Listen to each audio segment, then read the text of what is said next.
سوال پوچھا گیا ہے،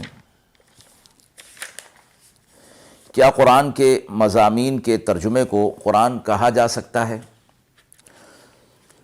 قرآن کریم جو عربی زبان میں ہے، قرآن مجید کے کسی مضمون کو خواہ قرآن کا ترجمہ ہو کسی اور زبان میں اگر ہوگا تو وہ قرآن نہیں کہلائے گا۔ قرآن کا ترجمہ یا قرآن کے مضامین کا ترجمہ تو کہلا سکتا ہے، لیکن اس سے قرآن نہیں کہا جائے گا۔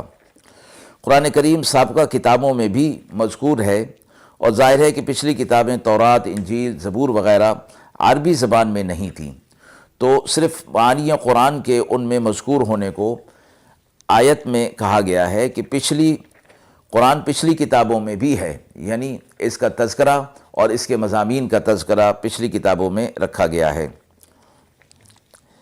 قرآن مجید کے مضامین کو بعض دفعہ تبعاً قرآن کہہ دیا جاتا ہے، کیونکہ اصل مقصود کسی کتاب اور کے مضامین ہی ہوا کرتے ہیں۔ پچھلی کتابوں میں قرآن کا مذکور ہونا بھی اسی حیثیت سے ہے کہ بعض مضامین قرآنیہ ان میں بھی مذکور فرمائے گئے ہیں۔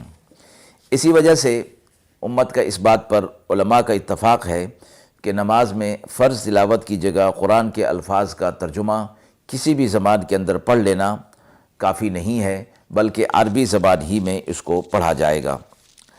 اسی طرح قرآن مجید کا ترجمہ کسی زبان میں بغیر عربی متن کے لکھا جائے تو اس کو اس زبان کا قرآن کہنا جائز نہیں ہے، جیسے آج کل بہت سے لوگ صرف اردو ترجمہ کے قرآن کو اردو کا قرآن اور انگریزی کے ترجمہ شدہ قرآن کو انگریزی کا قرآن کہہ دیتے ہیں۔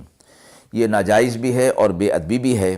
قرآن کو بغیر متن عربی کے کسی دوسری زبان میں بنام قرآن شائع کرنا، اس کی خرید و فروخت کرنا سب ناجائز ہے۔